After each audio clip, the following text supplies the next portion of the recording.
Hey, how y'all doing? Y'all doing good? I'm doing great.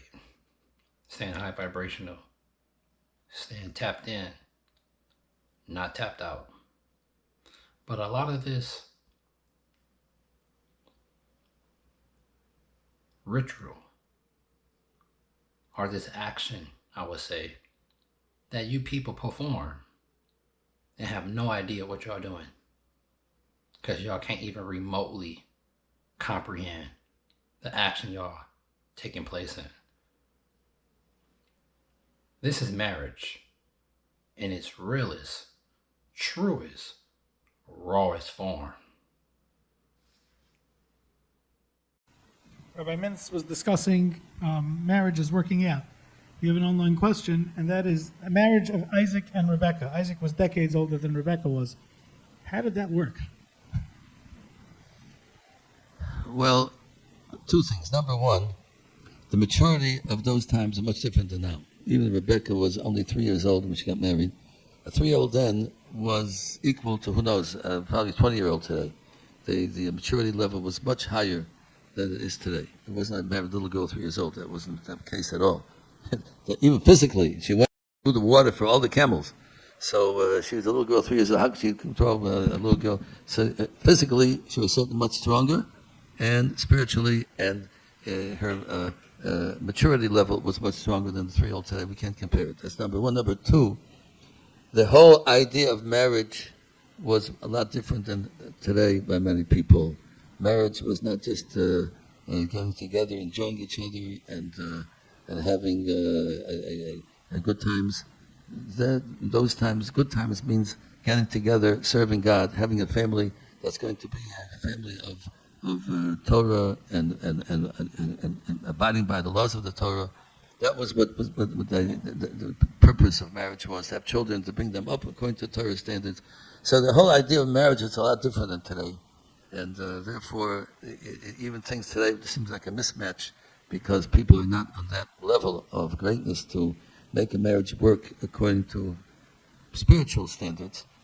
They had a much more spiritual level, and they were able to make marriages which might not be manageable today. They were manageable then. Number one, the maturity of those times are much different than now. Even Rebecca was only 3 years old when she got married.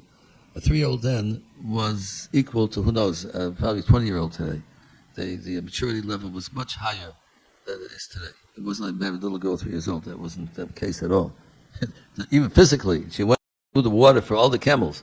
So she was a little girl 3 years old. How could she control a little girl? So physically, she was certainly much stronger, and spiritually, and her maturity level was much stronger than the 3-year-old today. We can't compare. And they were able to make marriages which might not be manageable today. They were manageable then.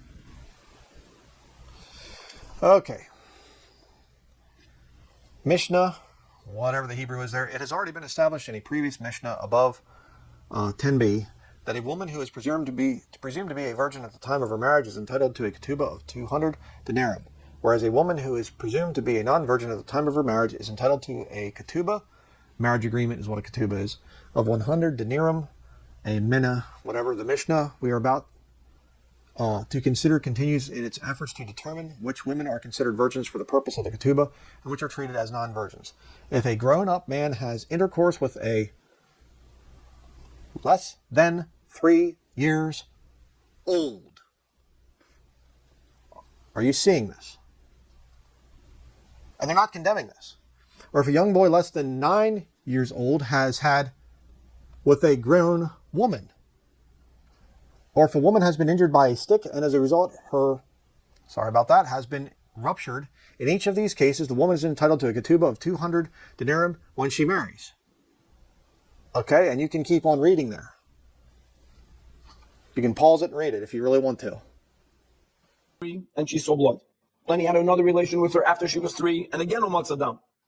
Now, if we say that the hymen gets ruptured and it regrows if it got ruptured before she was 3, and it grows back right away, so we understand what happened. He saw dam when he had a relation with her under 3. Psulim. She sees dam again after 3. What is it from? Psulim. Under 3, there's no hymen where it's not ruptured.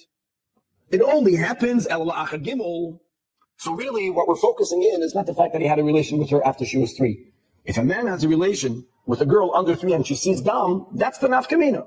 If it doesn't rupture before she's 3 years old and she had dam after the relation, is a raya that this is dam nida. Because before 3, it's not halachically an act of cohabitation. But nevertheless, before 3, is a dam sulam or is a dam nida? Nothing. And neither to her. And if it's dam nida, then she's nida and he's... It would be down soon both times. Correct. Today we have a doctor here. What's the mitzias? The fact that it grows back, it means that something changes. There's some change after 3. It means it grows back before 3. It doesn't go back after 3. Everything grows very fast. But after 3, the chal doesn't grow back. Is there though? One second, Dr. Dani, afterward, the Torah is saying that a man has a relation with a girl, God forbid, after 3. God forbid, after 3. When she's 3 years old, then her psulim will never grow back. She will lose her psulim. If a man has a relation with a girl under 3, it's going to either it never ruptured or it's going to grow back. Now she's 3 years old. Someone had a relation with her. That's it. It's ruptured. If a man has a relation with a girl under 3, nice and etzba ba'ayin. It's as if someone takes a finger and pokes it in the eye. It's like when you put a finger in the eye. As long as the finger is in the eye tears, and it tears and it tears again. Besulim, that's the pshat. That tearing meaning here they'll be bleeding. And if a man has a relation to act with a girl under 3, she's going to bleed. But then it's going to grow back. And if he has a relation with her again, when she's over 3, she's going to bleed again. Sulim mezal oslo, if it gets ruptured, dam of bia with a girl under 3 will make her bleed. It's not dam need, it's dam sulim. And then, since she was not 3 years old, va'asu, the psulim will come back, the psulim will regrow. Page 108. It says here, if you wish, you can say that Rabbi Elazar's ruling applies even where the woman was married to an ordinary Jew who is not a priest. And the situation could occur, for example, where her father accepted the bridegroom's offer of betrothal on her behalf when she was less than 3 years and 1 day old. By Torah law, a girl may not herself accept an offer of marriage while she is still a minor. That is, until she is 12 years and 1 day old. And if her father is alive, she cannot marry without his consent until after she is 12 and a half years and 1 day old. The girl's father, however, is entitled to arrange the betrothal of his daughter from the day she is born until she reaches the age of 12 and a half years and 1 day. Now, if a man betrothed a girl through the agreement of her father and his acceptance of the betrothal money when she was less than 3 years old, and after she grew up and the marriage took place, he found that she was not a virgin, there's only a single doubt as to whether she is forbidden to him. In such a case, it is certain that she lost her virginity after her betrothal, when she's less than 3 years old. For if the girl had intercourse with a man before her betrothal, I said the word, namely, when she was less than 3 years old, her there would have grown back and the husband would have been able to detect that she had once lost her virginity. Therefore, since we accept his claim that she was not a virgin at the time of marriage, she must have had that with the other man after her betrothal. If your child is thrown out from every single school in the tri-state area, right? At some point, the principal is going to tell you, it's not the schools. You understand? Jews have been thrown out from every single country they ever lived in, besides maybe 5. New Zealand, Australia, America, and maybe another 2. You tell me one country in the world that they weren't expelled from. So at some point, you got to look at yourself and say, you know what? Maybe it's us. So you become a self-hating Jew. I understand the process very well. 2,000 years of being thrown out of every school. At some point, you look in the mirror and you say, you know what? I got the issue.